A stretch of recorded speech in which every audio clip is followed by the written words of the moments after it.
सुनो साथियों, आज हम उस घटना का वर्णन करने जा रहे हैं जिसने न सिर्फ एक जेल को बदला बल्कि लाखों लोगों के दिलों को भी बदल दिया। यह कहानी है संत रामपाल जी महाराज की, जिन्हें झूठे आरोपों में कैद कर दिया गया। जेल की ऊंची ऊंची दीवारें, चारों तरफ कंटीले तार, सुरक्षा का कड़ा पहरा और भीतर फैला हुआ अंधकार। हर ओर कैदियों की चीखें, रोना धोना, झगड़े और हिंसा का माहौल। ऐसा लगता था मानो यह जगह नरक से भी बदतर हो। लेकिन उसी जगह एक दिव्य पुरुष को लाया गया। उनका नाम था संत रामपाल जी महाराज। सरल वेशभूषा, शांत चेहरा और आंखों में असीम करुणा। जेलर ने उन्हें एक कोने की कोठरी में बंद कर दिया, पर किसे पता था कि वही कोठरी अब एक सत्संग स्थल बन जाएगी। शुरू शुरू में कैदी हंसते थे, मजाक उड़ाते थे। ये संत लोग तो सिर्फ खाने पीने और आराम करने आते हैं। लेकिन संत रामपाल जी मौन रहते। उनके चेहरे पर मुस्कान रहती और उनकी जुबान पर सिर्फ परमात्मा का नाम। धीरे धीरे उन्होंने कैदियों से बात करना शुरू किया। वे कहते, भाई, यह जेल केवल शरीर को कैद कर सकती है, आत्मा को नहीं। उनके शब्द मानो किसी के दिल। पहली बार कैदियों ने महसूस किया कि कोई है जो उन्हें गाली नहीं देता, कोई है जो उन्हें तुच्छ नहीं समझता बल्कि उन्हें भाई कहकर बुलाता है। फिर एक दिन उन्होंने सत्संग शुरू किया। कोठरी की दीवारों के बीच भजन गूंजने लगे। जहाँ पहले केवल गाली गलौज होती थी, वहाँ अब सुनाई देने लगा, राम नाम सत्य है, सतलोक सत्य है। कैदी धीरे धीरे इकट्ठा होने लगे। कोई बैठकर सुनता, कोई खड़ा खड़ा झांकता। जेलर को अजीब लगा, पर उसने रोका नहीं। कुछ ही दिनों में माहौल बदलने लगा। जहाँ कल तक खून खराबा होता था, वहीं आज भजन और ध्यान हो रहा था। एक कैदी बीमार था, महीनों से चल नहीं पा रहा था। संत रामपाल जी ने उसे परमात्मा का नाम दिया। वह धीरे धीरे उठकर खड़ा हो गया। सारे कैदी दंग रह गए। डॉक्टर बुलाए गए। उन्होंने कहा, यह कैसे हुआ, यह तो असंभव है। पर सच्चाई सबके सामने थी। फिर दूसरे कैदी ने कहा, मैं रात को सोया और मैंने सपना देखा। सपने में मैं एक ऐसे लोक में पहुंचा जहां सिर्फ प्रकाश ही प्रकाश था। ना दुख था, ना बीमारी, बस शांति थी। संत रामपाल जी मुस्कुराए और बोले, वह कोई साधारण सपना ना। धीरे धीरे पूरी जेल में परिवर्तन आने लगा। झगड़े कम हो गए, गालियां बंद हो गईं। लोग एक दूसरे से प्रेम से बात करने लगे। यह सब देखकर जेलर भी हैरान था। वह सोचने लगा, मैंने अपने जीवन में हजारों कैदी देखे, लेकिन यह पहली बार है जब लोग जेल में भी खुशी मना रहे हैं। संत रामपाल जी ने कहा, भाई, यह खुशी तुम्हारी नहीं, यह परमात्मा की है। जो परमात्मा की शरण में आता है, उसके जीवन से अंधेरा मिट जाता है। और साथियों, यही थी शुरुआत। धीरे धीरे जेल अब आश्रम जैसा बन रहा था। जहाँ पहले चीखें गूंजती थीं, अब वहाँ भजनों की मधुर ध्वनि सुनाई देती थी। भाइयों, अब हमें अपराध छोड़ना होगा, क्योंकि यही जीवन का असली मौका है। धीरे धीरे पूरा बैरक बदल गया। कैदी आपस में रोटियां बांटने लगे। जो पहले गालियां देते थे, अब कहते, भाई तू पहले खा ले। जेलर ये सब देखकर दंग रह गया।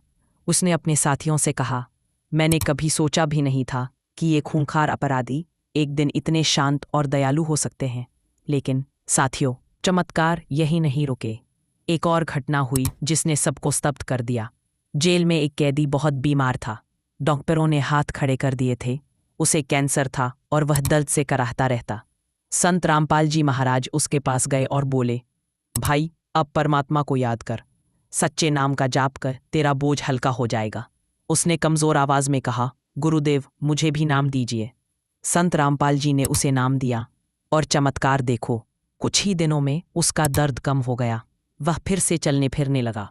डॉक्टर हैरान रह गए। उन्होंने कहा, यह मेडिकल साइंस के खिलाफ है। यह केवल कोई दिव्य शक्ति ही कर सकती है। अब जेल का माहौल कैदी पहले से आपस में बिल्कुल अलग कहते, था।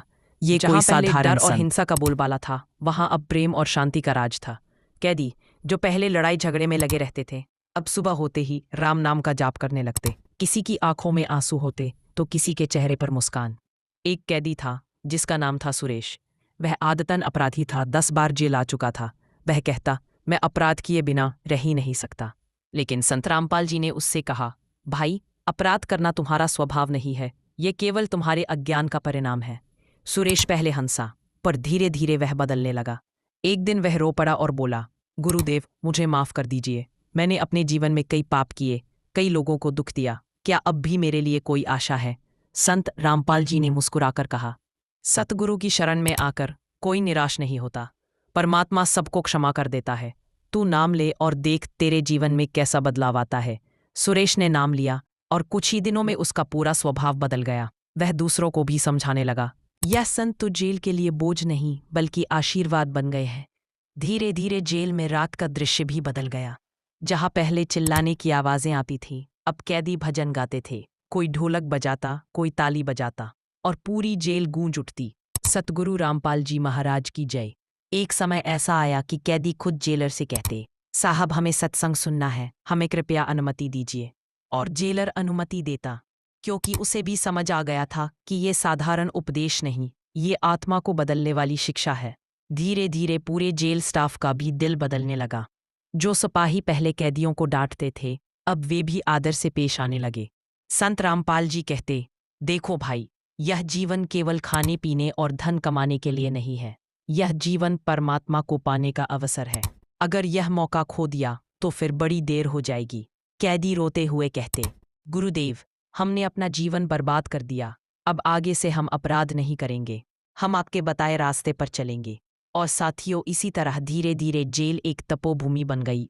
जहां पहले हिंसा थी, अब वहां केवल भक्ति थी। एक कैदी ने अपनी पत्नी को लिखा, प्रिय पत्नी, मैंने जीवन में बहुत पाप किए, तुझे दुख दिया, बच्चों को डराया, लेकिन अब मैं बदल चुका हूँ। गुरुजी ने हमें सिखाया है कि असली जीवन सेवा और भक्ति में है। तुम भी राम नाम सुमिरन करना शुरू करो। हमारा परिवार अब परमात्मा के मार्ग पर चलेगा। पत्नी ने जब यह पत्र पढ़ा तो उसकी आंखों से आंसू बह निकले। वह बोली, हे परमात्मा, यह वही आदमी है जो शराब पीकर मुझे मारता था। आज वही इतना मधुर बोल रहा है। समाज हैरान था। लोग पूछते, ये कैसे संभव है? जेल में तो लोग और अपराधी बनते हैं, लेकिन यहाँ तो अपराधी संत बन रहे हैं। समाचार पत्रों ने लिखा, संत रामपाल जी की वाणी ने कैदियों के दिलों को बदल डाला है।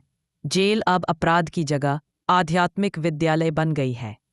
टीवी चैनल पर बहस होने लगी, क्या सचमुच एक संत का ज्ञान पूरे समाज को बदल सकता है?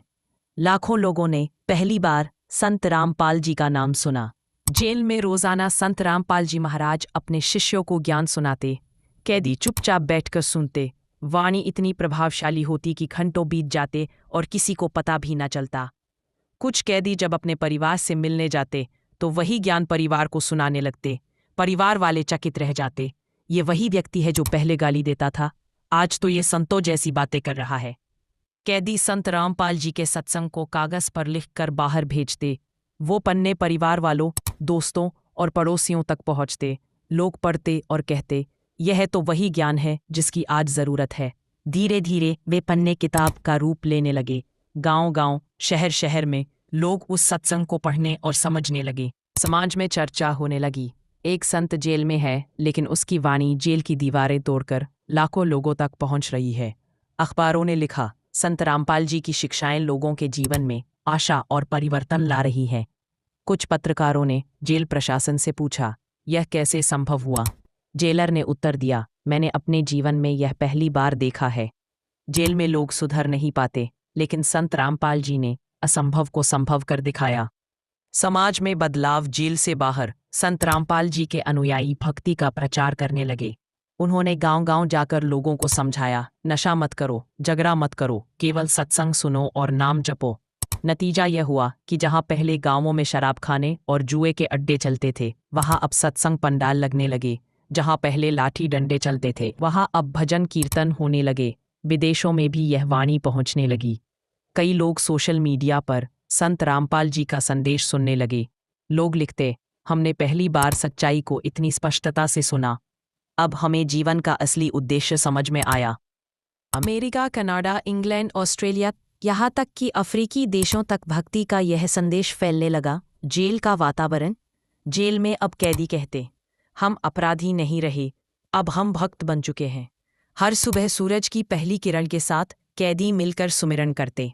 रात को सोने से पहले भजन गाते। जेल में शांति छा गई थी। अधिकारी भी कहते, आज हमें लगता है जैसे हम जेल में नहीं किसी आश्रम में हैं। जेल की सलाखों के पीछे बैठे संत रामपाल जी महाराज दुनिया से अलग थलग जरूर थे, लेकिन उनका संदेश, उनकी भक्ति और उनका प्रभाव दिन ब दिन और अधिक फैलता जा रहा था। लाखों लोग बाहर इंतजार कर रहे थे, वो दिन कब आएगा जब हमारे गुरुजी को झूठे आरोपों से मुक्त किया जाएगा।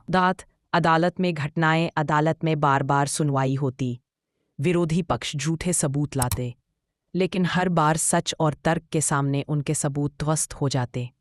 संत रामपाल जी ने कहा, मैं कोई अपराधी नहीं हूं, मैं तो केवल सत्संग सुनाता हूं और लोगों को परमात्मा से जोड़ता हूं।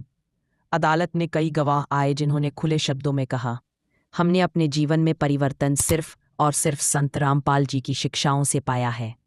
शुरुआत में मीडिया केवल आरोपों की खबरें दिखाता था, लेकिन जब जेल और अदालत की सच्चाई सामने आई तो धीरे धीरे कई पत्रकारों ने लिखना शुरू किया, ये संत कोई साधारण व्यक्ति नहीं है, इनकी वाणी ने हजारों अपराधियों को सुधारा है, तो क्या ये अपराधी हो सकते हैं? कुछ टीवी चैनलों पर बहस हुई, क्या संत रामपाल जी को झूठे आरोपों में फंसाया गया? दोस्तों, आगे का सच जानने के लिए बने रहिए हमारे साथ, हमारे चैनल को सब्सक्राइब जरूर करें। बहुत जल्द आपको मिलते हैं आगे के चमत्कारों के साथ। सत साहिब।